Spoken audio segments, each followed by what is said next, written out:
قرباني صدا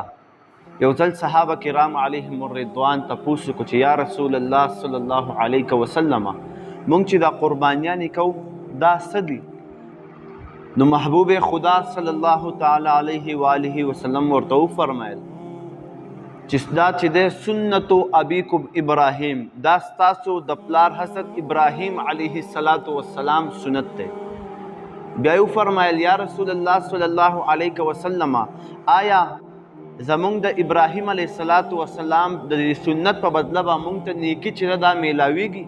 د سرور کائنات صلی الله تعالی علیه و آله وسلم ورته وفرمایل بكل شعر حسنه،